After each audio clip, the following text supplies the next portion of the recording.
Welcome back, everyone. We're diving into a world many dream of, the world of millionaires. But hold on, we're not talking about the flashy lifestyles, those we see in movies. Right. Today's deep dive is into the millionaire next door. Yeah. We're going to uncover the secrets of how everyday Americans build wealth. Think your neighbor with that old Ford might secretly be a millionaire. It's possible. That's what's so fascinating about this book, Yeah. It really flips the script on what we think we know about wealth.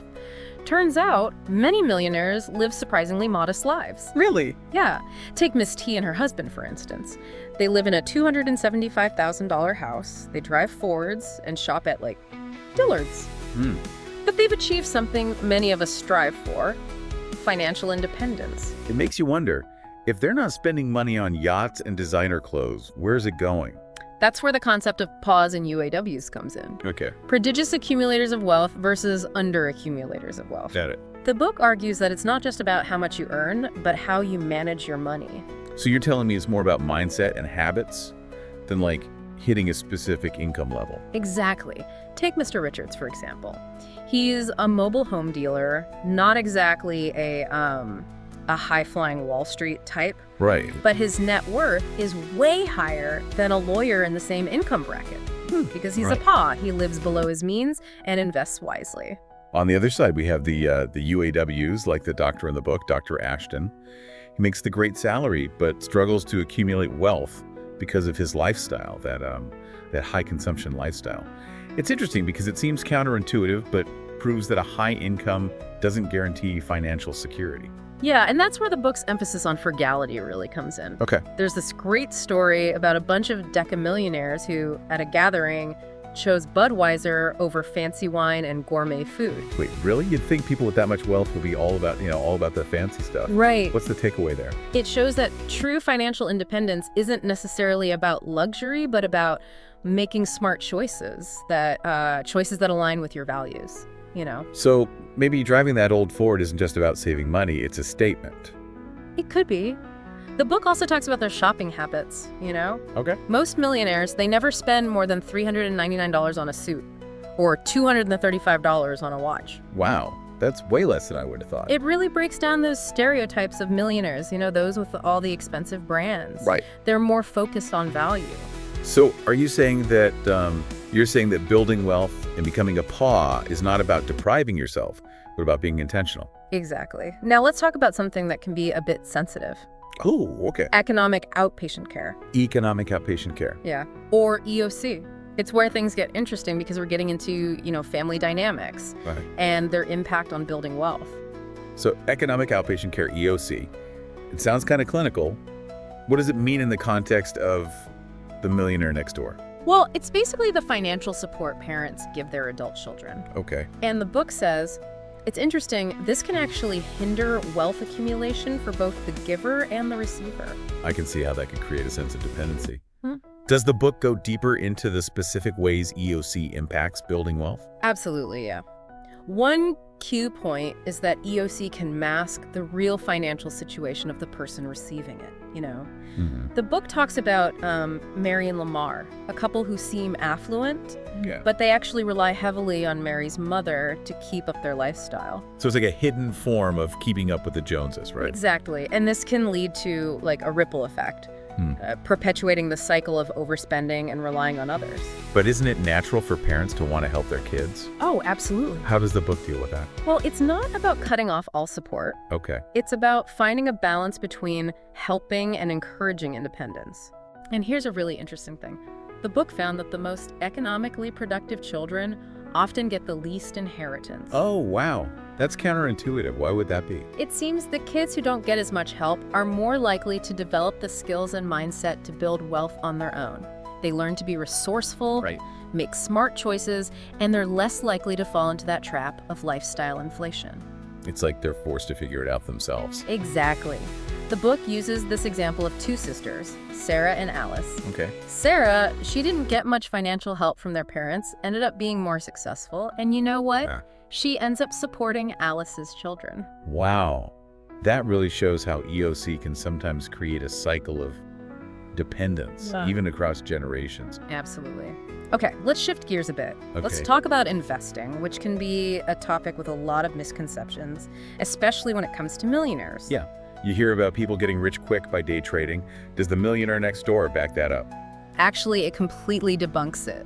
Really? One of the key things is that most millionaires actually hold their investments for years. They're not in it for the quick win. The patience. Patience, long-term perspective.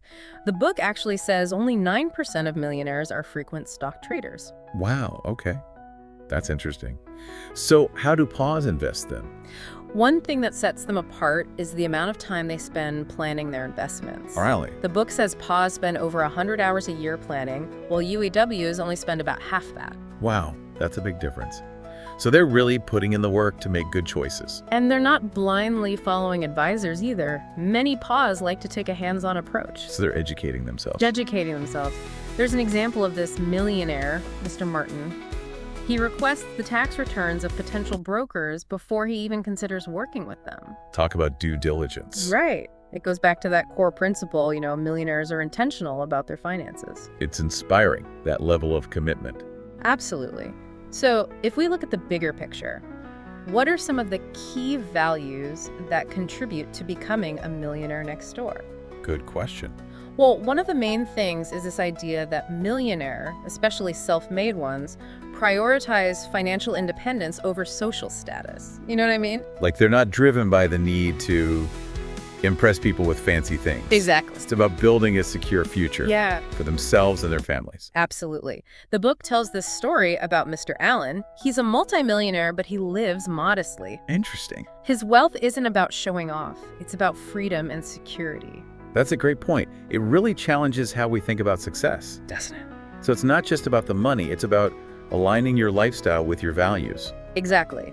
And then underpinning this mindset are values like hard work, discipline, thinking long-term. And lots of millionaires are also risk takers, right? Not afraid of hard work. Absolutely. The book talks about Ray Kroc, the McDonald's guy. Right. He believed in hiring people with fire in their belly. He believed in courage, taking risks. So we're seeing a pattern here. Financial independence, frugality, long-term thinking, willingness to work hard. Right. But the book isn't all about individual wealth building, is it? It also looks at how businesses can connect with this growing market of affluent individuals. You got it. The book has a whole section on this, recognizing that millionaires are a powerful market segment. With the millionaire population expected to grow, there's a huge opportunity for businesses. Absolutely. And as more people become financially independent, they have more to spend. Okay, but how can businesses reach this demographic? The book highlights areas like investment advice, accounting, education, private schools, tutoring, real estate, even luxury goods. But these are people who are often frugal. Exactly. You need to understand the millionaire mindset. It's not just about expensive stuff. Oh, businesses need to provide value, build trust. Exactly. Now, this might surprise you, but many millionaires find success through business ownership. Ooh. Okay, what kind of businesses are we talking about? Not fancy tech companies. Think like welding contractors. Okay. Auctioneers. Rice farmers. Mobile home park owners. Even pest control. So these are businesses that are maybe overlooked, but really profitable. Exactly. It's a reminder that success can come from anywhere. But there's a twist. The book says they often don't encourage their children to take over the family business. Right. Instead, they push them towards medicine, law, accounting. That's interesting. Why not pass down a successful business? Well, these millionaires know how tough entrepreneurship can be. They want something more stable for their kids. They see those professions as a safer bet. Exactly. They know the importance of a steady income. And this leads to another interesting thing the book talks about: fear. Fear. I wouldn't think that's a factor in wealth building. It might sound strange, but The Millionaire Next Door shows how some millionaires actually use fear to motivate them. How? Well, there's this guy, Mr. Friend. He's a high earner, but he constantly feels financially insecure. So he takes on debt, a big mortgage, to force himself to work harder. He's intentionally putting himself in a tough spot. He's using that fear to drive him. And he makes other decisions that are surprising, like choosing his accountant based on the lowest price. That's a bit risky, isn't it? Doesn't the book usually recommend getting good advice? You're right, most wealthy people understand you get what you pay for. But Mr. Friend's approach while not the best, shows the power of fear. It's a fascinating example of how our minds work, you know? It is. The book also discusses some unique tactics that millionaires use when they're negotiating. Oh, okay. Like what? There's this guy, Mr. W. He's a millionaire who loves dogs, but his neighbors, who are all very status conscious, they didn't want him to have dogs in his luxury condo. Oh, I see. So what did he do? He got really clever. He threatened to turn his condo into a vacation home for his blue-collar workers. He used their snobbery against them. Exactly. It shows how thinking outside the box can be really effective. Okay, so we've covered a lot. Frugality, investing, mindsets. Even psychology. What's the biggest takeaway from The Millionaire Next Door for someone who wants to build wealth? I think the key is to remember that it's a journey. Not a destination. Exactly. It's about building good habits, making informed decisions, and sticking to your goals, even when things get tough. And it's not about trying to be someone you're not. Right. It's about aligning your financial choices with what you value, creating a life that's secure, but also fulfilling. Absolutely. And even millionaires make mistakes. They do. It happens.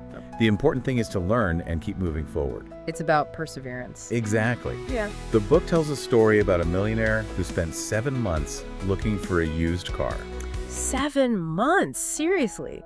For a used car? I know, but it shows how committed he was to getting a good deal. He could have easily bought a new car. Exactly. But he took his time, he compared prices. He wasn't rushing into anything. And in the end, he got a fantastic deal from a private seller. It wasn't about being cheap. It was about value. Exactly. This shows how wealthy people are often really careful with their money. They're not always making impulsive buys. Right. And that goes back to one of the big messages of The Millionaire Next Door. What's that? True wealth is often hidden. It's not about fancy cars or designer clothes. It's about making good choices. Living below your means. Exactly. Investing wisely. And making sure your financial decisions match your values. That's something we can all learn from. So, as we wrap up this deep dive, are there any key things our listeners should remember? Of course. Remember, building wealth is a marathon. Not a sprint. It takes patience, discipline, Yeah. and you need to think long term. And it's not just about how much you earn, but how you manage it. Right. Live frugally, invest well, keep learning about personal finance. And most importantly, define your own version of success. Don't let anyone tell you what it should look like. Absolutely. Make your spending reflect your values. Exactly. Financial independence is about creating a life that makes you happy. That's it. So as we finish up, here's a question for you to think about. What values will you prioritize on your journey to building wealth? That's a great question. We hope this deep dive into The Millionaire Next Door has given you some valuable insights. And remember, you can build wealth no matter where you're starting from. It's about making smart choices and sticking to your goals. Thanks for joining us. And remember, building wealth is within your reach. It's interesting how the book talks about the psychology of wealth, like how some millionaires use fear as motivation. Yeah, it's kind of a counterintuitive concept, right? Yeah. But The Millionaire Next Door really dives into it. Like, they profile this guy, Mr. Friend. He's a high earner, Yeah. but he's constantly worried about money. So he actually, takes on debt, a big mortgage. Intentionally, Yeah, to make himself work harder. So he's creating discomfort on purpose to Yeah. stay motivated. Exactly. It's like he's using that fear to push himself. Wow, that's intense. And it's not just the debt. He also, chooses his accountant based on the lowest fees. But doesn't the book talk about the importance of getting good advice? Being willing to pay for it? Right. Most wealthy people understand that. But Mr. Friend, he thinks all accountants are basically the same.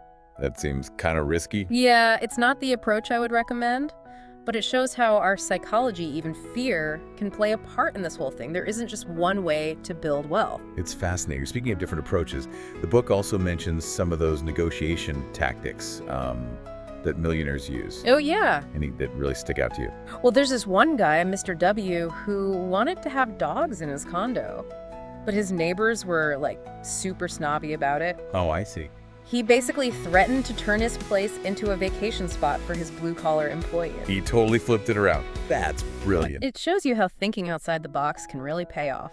Okay, so let's talk about something that might seem kind of basic, but is actually super important. Patience. Oh, definitely. How does patience play into, the whole wealth building thing? Well, the book tells the story about a millionaire who spent 7 months looking for a used car. 7 months. For a used car, that seems like a lot. I know, right? Especially for someone who could easily buy a new one. Yeah. But this shows the millionaire mindset in action. He was in no rush. He compared prices, looked at all the options. He's really methodical about it. Exactly. And in the end, he got a great deal from a private seller. It wasn't about being cheap. It was about maximizing value. That's a great reminder for all of us. You know, even when you have money, it still makes sense to be smart about how you spend it. Right. This guy, he wasn't impulsive. He was strategic. So the Millionaire Next Door isn't just about how to get rich. It's about, like, a whole mindset, right? Making good choices, understanding how our minds work when it comes to money. Exactly. It's a journey. It's not about a quick fix. And it's different for everyone. Right. So as we wrap this up, what are some things for our listeners to take away? Good question. First, remember, building wealth takes time. It's a marathon, not a sprint. You need patience and discipline. You got to think long term. And it's not just about how much you make, but how you handle your money. Right. Live below your means, invest wisely, keep learning about personal finance. And something we've talked about a lot, define your own success. Don't let anyone else tell you what it should look like. Make your spending match your values. Yeah. Financial independence is about freedom, about having a life you love. Exactly. So as we finish this deep dive, here's a question for you. What values will you prioritize on your journey to building wealth? That's something for everyone to think about. We hope you've enjoyed this deep dive into the Millionaire Next Door. We hope it's given you some good ideas to think about. And remember, no matter where you are right now, you can build wealth. It's about making smart choices and sticking to your goals. Thanks for joining us.